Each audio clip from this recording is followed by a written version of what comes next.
بسم اللہ الرحمن الرحیم۔ پیارے دوستوں، میں آپ کو بتاؤں گا کہ مرشد کامل کی تلاش کیسے کی جاتی ہے۔ اسی طرح ہر کسی کا مرید نہیں ہونا چاہیے جس کو جبے کبے دیکھ کے اسی کا مرید ہو گیا، نہیں، اس طرح نہیں ہوتا کہ خواجہ عثمان ہارونی رحمۃ اللہ تعالی علیہ جب علوم ظاہری کی تکمیل کے بعد علوم باطنی کی جانب متوجہ ہو تو آپ رحمۃ اللہ تعالی علیہ شیخ کامل کی تلاش میں سرگردہ رہے، یہاں تک کہ ذات باری تعالیٰ نے آپ کو ولی کامل شیخ محمد شریف زندانی رحمۃ اللہ تعالی علیہ کی خانقاہ میں پہنچا دیا۔ یہاں پہنچ کر آپ رحمۃ اللہ تعالی علیہ کو اطمینان قلبی حاصل ہوا اور آپ پھر یہیں کے ہو کر رہ گئے۔ بیعت کے بعد مسلسل 3 سال تک شیخ کی خانقاہ میں عبادت اور ریاضت میں مشغول رہے۔ مجاہدات کی بٹھی میں جب آپ کو مکمل کندن ہوگا تو شیخ نے آپ کو خرق خلافت سے سرفراز فرمایا اور گناہ ترک کی عطا فرمائی، اور جس میں 4 کونے تھے، شیخ نے ان کے متعلق فرمایا کہ ان سے 4 چیزیں مراد ہیں، جن میں ترک دنیا کو چھوڑ دیں، ترک عقبہ آخرت کو بھی چھوڑ دیں، ترک طعام کھانے کو چھوڑ دیں، ترک ہوائے نفس بھی شامل ہیں۔ شیخ کامل سے جدا ہو کر آپ رحمۃ اللہ تعالی علیہ خلق خدا کی ہدایت کے لیے روانہ ہو گئے۔ اب واقعہ سنے گا کہ حضرت آپ رحمۃ اللہ تعالی جب بہت زیادہ مجاہدہ کیا کرتے تھے، یہاں تک کہ 7 دن کے بعد صرف ایک ہی مرتبہ منہ بھر کر پانی نوش فرمایا کرتے تھے۔ اولیاء اللہ کا یہ معمول رہا کہ وہ دنیاوی لذتوں سے دور رہا کرتے تھے کیونکہ وہ اس کے حقیقی لذت سے آشنا ہوتے تھے۔ ناظرین، خواجہ عثمان ہارونی رحمۃ اللہ تعالی علیہ اکثر و بیشتر خلق خدا کی تعلیم و تربیت کے لیے سفر میں رہا کرتے تھے۔ ایک دفعہ آپ کا گزر آتش پرستوں کی بستی سے ہوا جو آگ کی پوجا کرتے تھے۔ واقعہ غور سے سنیے گا، بستی والوں نے آگ کا جلا رکھا تھا۔ آپ نے اپنے خادم شیخ فخر الدین کو آگ لانے کے لیے بھیجا تاکہ رات کا کھانا وغیرہ تیار کیا جائے اور حشرات الارض سے بھی حفاظت رہے روشنی کی وجہ سے، تو بستی والوں نے آگ دینے سے انکار کر دیا۔ خادم کو خالی ہاتھ دیکھ کر آپ رحمۃ اللہ تعالی خود تشریف لے گئے اور بستی والوں نے پھر بھی پرستش کا عذر کر کے آگ دینے سے انکار کر دیا۔ آپ نے آگ کی حقیقت اور خدا کی قدرت کو بیان کیا، دین اسلام کی صحیح تصویر ان کے سامنے پیش کی، لیکن بستی والوں نے شرط رکھی، اگر آپ خود بذات خود آگ جلانے پر قادر نہیں ہے تو آگ میں اتر کر دکھاؤ۔ آپ رحمۃ اللہ تعالی علیہ نے 2 رکعت نماز ادا کی، بستی کے سردار کے بیٹے کو گود میں دیا اور آگ میں اتر گئے۔ تقریباً 2 گھنٹے تک خواجہ عثمان ہارونی آگ میں رہے۔ خدا تعالیٰ نے اپنے بندے کی ایسی لاج رکھی اور سنت ابراہیمی کا ایسا پرتاؤ ظاہر فرمایا کہ جب آپ رحمۃ اللہ تعالی علیہ باہر تشریف لائے تو آپ کا بال تک بھیگا ہوا نہیں تھا۔ خواجہ عثمان ہارونی رحمۃ اللہ تعالی علیہ کے اس عمل نے بستی والوں پر ایسا احساس مرتب کیا کہ پوری بستی سردار سمیت حلقہ اسلام میں داخل ہو گئی۔ خواجہ عثمان ہارونی رحمۃ اللہ تعالی علیہ کا یہ واقعہ انسانی سوچ سے بعید نہیں ہے، کیونکہ جو اللہ کا ہو جاتا ہے تو اللہ تعالیٰ بھی اس کا ہو جاتا ہے۔ ناظرین، حضرت خواجہ عثمان ہارونی رحمۃ اللہ تعالی علیہ مسلسل سفر میں رہا کرتے تھے اور ایک موقع مناسبت سے عوام الناس کو دعوت اور تبلیغ کے ذریعے خدا کی جانب بلایا کرتے تھے۔ خواجہ عثمان ہارونی رحمۃ اللہ تعالی علیہ کے دست مبارک پر خلق کثیر نے اسلام قبول کیا اور گناہ گاروں کی کثیر جماعت طائب ہو کر راہ خدا میں مصروف عمل ہوئی۔ حضرت خواجہ معین الدین چشتی اجمیری فرماتے ہیں کہ دوران سفر ایک دن میں مرشد کامل حضرت خواجہ عثمان ہارونی کے ساتھ ایک ایسے دربار پر پہنچا اور نہ جہاں کشتی تھی، حتیٰ کہ دوسری طرف جانے کا کوئی سامان بھی نہیں تھا۔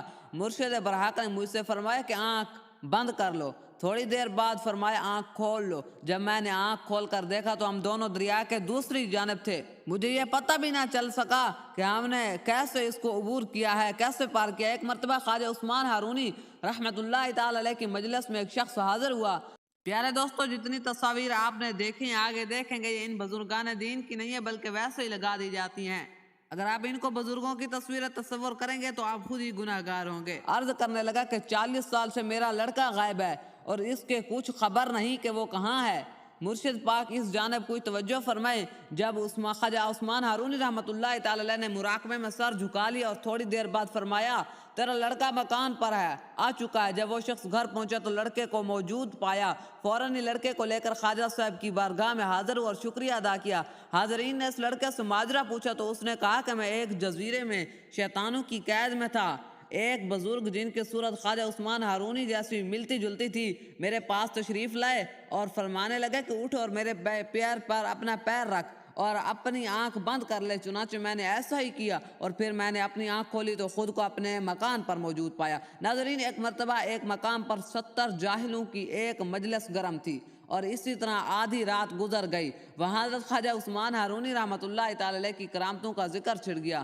انہوں نے کہا کہ ہم اس وقت خواجہ عثمان خواجہ صاحب کے پاس چلیں اور ان کی آزمائش کریں، آگے خاطر خواہ کرامت ظاہر ہو گئی تو ہم سب ان کے مرید ہو جائیں گے۔ ان لوگوں میں سے ہر ایک نے اپنے ذہن میں علیحدہ علیحدہ ایسے کھانے کا تصور کیا جو اس وقت میسر آنا اس کا مشکل تھا۔ تو پھر خواجہ حضرت عثمان ہارونی رحمۃ اللہ تعالی علیہ کی خانقاہ میں حاضر ہوا۔ خواجہ عثمان ہارونی رحمۃ اللہ تعالی علیہ نے ان لوگوں کو دیکھتے ہی فرمایا، یہ فرماتے ہی خواجہ صاحب نے ان سب کو اپنے روبرو بٹھا دیا، پھر بسم اللہ الرحمن الرحیم پڑھ کر اپنے ہاتھ آسمان کی طرف اٹھائے، فوراً ایک دسترخوان غیب سے ظاہر ہوا جس میں 70 مختلف قسم کے کھانے رکھے ہوئے تھے۔ ہر ایک نے اپنی خواہش کے مطابق جدا جدا کھانے بانٹے۔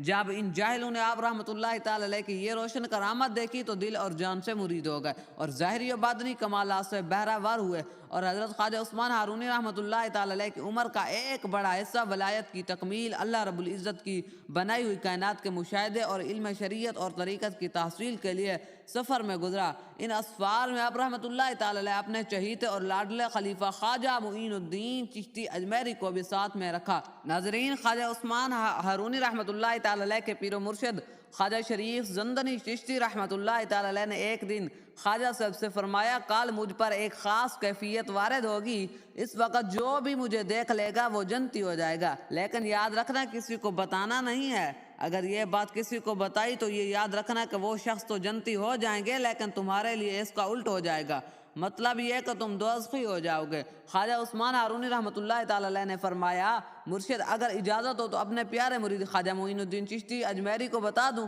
پیر مرشد نے فرمایا کہ چلو ٹھیک ہے بتا دو، لیکن یاد رکھنا کہ اس سے بھی یہی فرما دینا کہ کسی اور کو نہ بتائے ورنہ اس کے لیے یہ الٹ ہو جائے گا۔ خواجہ عثمان ہارونی رحمۃ اللہ تعالی علیہ نے جب یہ بات خواجہ معین الدین چشتی اجمیری کو بتا دی، اب معاملہ یہ ہوا کہ خواجہ معین الدین نے یہ بات سب کو بتا دی کہ میرے دادا مرشد کل ایسی حالت میں ہوں گے کہ جو بھی ان کو دیکھے گا وہ جنتی ہو جائے گا۔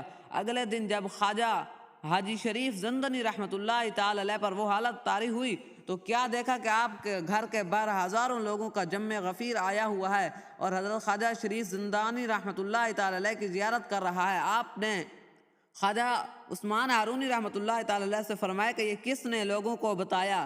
تو انہوں نے خواجہ معین الدین سے پوچھا تو معین الدین نے فرمایا، میں نے تجھے بتا کر یہ منع نہیں کیا تھا کہ کسی اور کو نہ بتانا ورنہ تمہارے لیے اس کو الٹ ہو جائے گا۔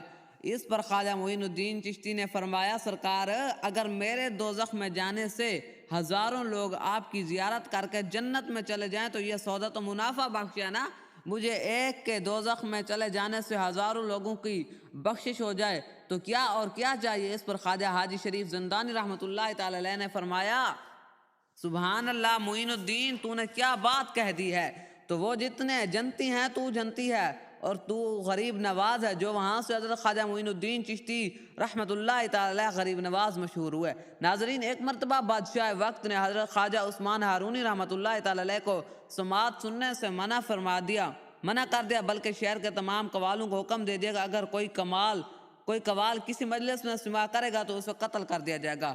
حضرت خواجہ عثمان ہارونی نے بادشاہ کو کہا کہ سماع ایسی چیز ہے جو ہمارے پیروں کی سنت ہے، ہمیں سماع سے کوئی نہیں روک سکتا۔ اس پر سلطان نے کہا کہ پہلے سماع کے جواز میں علماء کرام کے ساتھ مناظرہ کریں، پھر دیکھا جائے گا۔ چنانچہ شہر کے علماء کی ایک مجلس برپا کر دی گئی جس میں بادشاہ خود بھی شریک ہوا۔ خواجہ عثمان ہارونی بھی خود اس محفل میں تشریف لے گئے۔ علماء نے چاہا کہ سماع کے متعلق خواجہ صاحب سے بات کریں، مگر وہ تمام کے تمام اپنے آپ کو بے علم محسوس کرنے لگے۔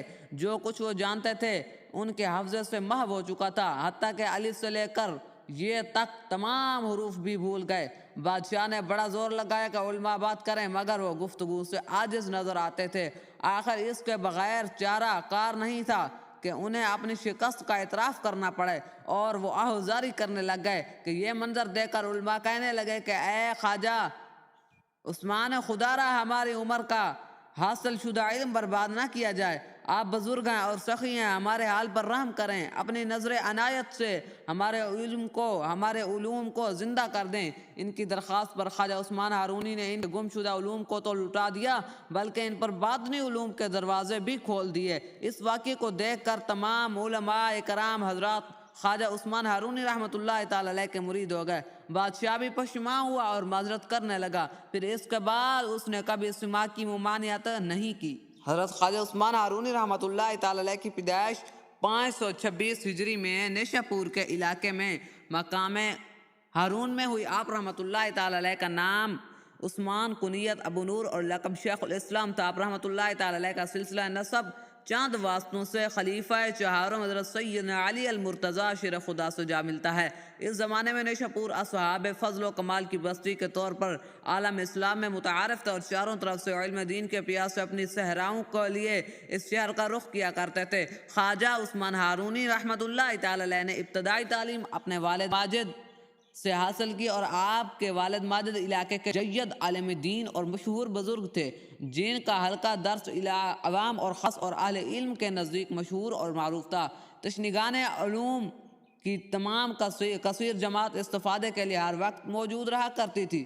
گھر کے علمی اور عملی ماحول کا اثر ہونا فطرتی بات ہے، چنانچہ کم عمری میں آپ رحمۃ اللہ تعالی علیہ نے حفظ قرآن مکمل کر لیا اور متوسطات تک کی کتابیں والد ماجد سے مکمل پڑھیں اور علوم کی تکمیل کے بعد نیشاپور روانہ ہوئے اور یہاں رہتے ہوئے آپ نے علوم ظاہریہ میں ادراک حاصل کیا اور تلاوت قرآن مجید کا شوق تو اس قدر آپ کو غالب رہتا تھا کہ روزانہ ایک قرآن مجید کا ختم فرمایا کرتے تھے۔